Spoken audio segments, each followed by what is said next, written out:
Next on the programme, exclusive access to a seminar in London which looks at controversial gay conversion therapies. There had been calls for the conference, which was billed as exploring unwanted same-sex attractions, to be banned, with campaigners saying there should be no place in the UK for people to teach that being gay is something that's wrong and should be cured. Earlier this month, President Obama called for an end to gay conversion therapies in the States. Here in Britain, gay conversion is not illegal, but various health organisations, including NHS England and the Royal College of Psychiatrists, describe the treatment as potentially harmful and unethical. So, should it be banned? Our reporter Benjamin Zand was the only broadcast journalist to gain access to the conference.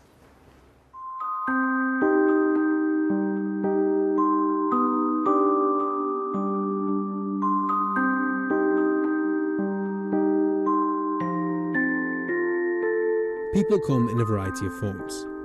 Race, gender and sexual orientation amongst them. But is it possible to be converted into something else?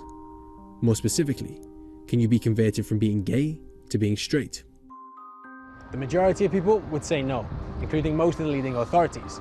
But there are those who believe you can. I'm on my way right now to a church a few hundred metres away from the Houses of Parliament in Westminster to a Transformation Potential Conference, otherwise known as Gay Conversion.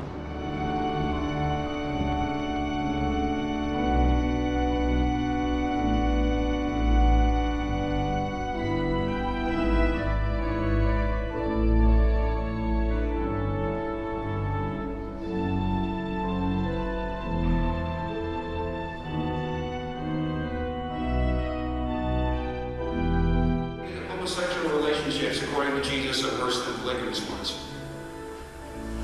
So it's not a question of a slippery slope where things are going to get worse if we accept homosexual unions. In Jesus' understanding, the worst would have already happened in embracing homosexual unions. What I discovered was that my same-sex attraction was in fact a symptom, if you will, of what was yet an unresolved identification with my own gender. Duh! Sexual orientation is neither innate nor is it immutable. And so the scientific basis for this memorandum, it seems to me, is now shot.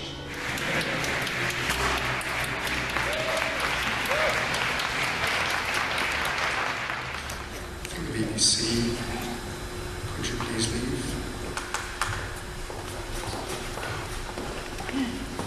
Fairness to the speakers. Due to being removed repeatedly because of sensitive subjects, I didn't really get a chance to see much of the conference. But I was given the opportunity to talk to a selected group of speakers to find out more about their views. So would you say now you have no homosexual tendencies? No, would never claim that.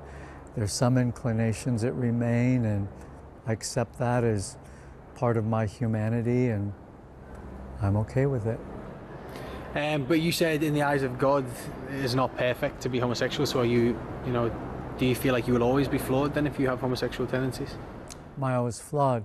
I think this side of heaven we are all flawed, and if that's an aspect of my flawed humanity, I'm okay with it.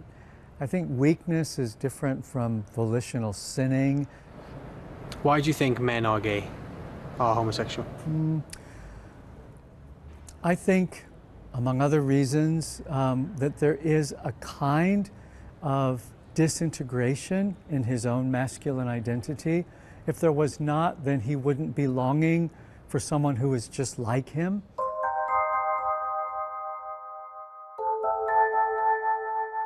The Core Issues Trust, along with Christian Concern, are organisations firmly committed to the practice of helping people change or reduce what they call their homosexual tendencies. Just this month in the United States, President Barack Obama called for an end to the exact psychiatric methods practiced by the organisation and their potentially devastating effects. Core Issues, though, argue their practices are simply talking therapies, designed to help those wanting to move quietly, honourably and respectfully out of homosexual practice. Just like a therapist asked me, for example, if I'd been sexually abused, and I said no, because I hadn't been. And she said, I think it will be there. You've allowed things to be done to you. And then she prayed to God to bring those memories to the surface. Homosexuality is complex, it's never one thing. What you deal with when people come to you might relate to depression, it might be a sense of body image, it may be a lack of assertiveness. The methods that we use today are essentially talking therapies. What that means is that we use standard psychotherapeutic and counselling techniques. When I later asked who might have committed the abuse and whether it might have been someone in my family, she replied, yes, very likely. In other words, you have a situation where a therapist who is with a potentially very vulnerable person is suggesting to them that a member of their family sexually abused them. What we object to is the claim that sexual orientation can change and that people are broken, that they need therapy. I would repeat, there's just no evidence that that's true. I went undercover in 2009 to investigate conversion therapy in Britain. As a result of my investigations, which were published the following year, I then fought a case against one of the conversion therapists, and I won that case, and she became the first therapist to be struck off her professional body for attempting to cure a patient of their homosexuality. Any therapeutic offering is a free will, free gift offering. So I actually don't buy what is now being framed by Obama, perhaps by some therapists in the UK, as this aggressive, almost proselytizing act on the part of a set of Christian therapists. I do not see the evidence of that. I think it's the role of therapy to help a young person who is seeking help to sort out what his or her options are, and to make clear that there are options for looking at homosexuality in ways other than just, you're born this way, make peace with it. Here in the UK, the practices are legal, and back in 2009, a survey found 16% of therapists had attempted gay conversion therapy. The UK's Department of Health in January of this year brought together 14 signatories, including NHS England and the Royal College of Psychiatrists, to sign a Memorandum of Understanding, putting clear their position that efforts to try to change or alter sexual orientation through therapies are unethical and potentially harmful. Should core issues and other organisations be banned? No, I don't think, I think the government was wise not to ban them. We don't ban, there's lots of kooky therapies out there for all sorts of things, and we don't ban them. We warn against them, but this time I think it was better to put the evidence out there and to say that any therapist with a respected association would not undertake these treatments because they're harmful and they have no evidence to back them up. This is potentially harmful. Note, potentially, not actually. They can't say actually because they do not have the peer-reviewed research to be able to back that up. Are you not considering homosexuality a mental disorder? No, I don't. So what do you consider it? I consider it a moral conflict for some that they want to seek to resolve. What exactly is a moral conflict, though, in relation to things? That they, due to their faith commitment, cannot in good conscience assume a gay identity and act on that with other members of their own gender in good conscience. Do you believe men are born gay? No. So where does it come from then? Oh, I think it's complicated, right? I think there's many factors that contribute: temperament, family of origin, the culture around us, what we do with our inclinations. So let's say someone has a same-sex attraction and at 8 years old starts connecting with internet pornography the way so many kids do, and it's in the homosexual direction. That is going to so strengthen the charge.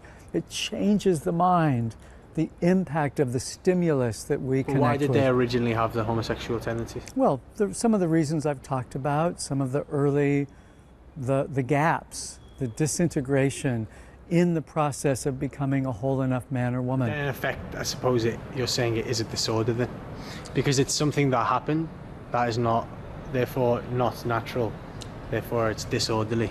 Well, yeah, I would say it's a kind of disorder. I wouldn't say that's a mental illness, and there's a difference there. There is a culture war going on, and that war is between fundamentalists who seek to eradicate an entire minority and that minority itself. Gay conversion has moved on from the dark practice it was 60 years ago. involving electric shock treatments, nausea tablets, and a number of other controversial tactics. But the question amongst the highest authorities seems not to be whether it works, but how damaging it is. And the community themselves would even admit a full transformation is very, very unlikely. So is it possible then for somebody who is homosexual to not be homosexual? It's possible for a person with same-sex attractions not to be enslaved by those attractions. But can you become heterosexual once you have been homosexual? Some persons have experienced significant diminishment of same-sex attractions and some degree of heterosexual functioning.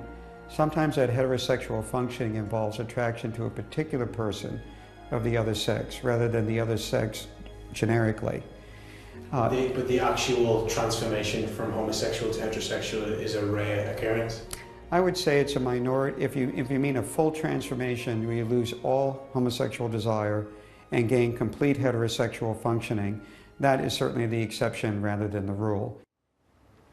Benjamin Zand reporting. Later on in the programme, we'll get reaction to that from a journalist who went undercover for gay conversion therapy.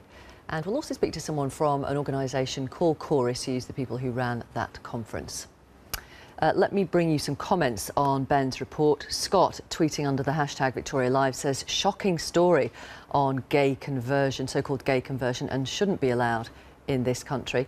I did not choose to be gay and I'm happy to be gay. Sarah Davis on Facebook, I think this kind of therapy can do more harm than good, and denying your sexuality is storing up trouble for the future. What we need is people to accept others' sexuality and not to make people ashamed.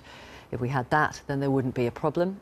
And Nikki Thorpe on Facebook, you don't have to agree with or even like what someone else's sexual preference is, but what you do have to do is tolerate and accept it regardless.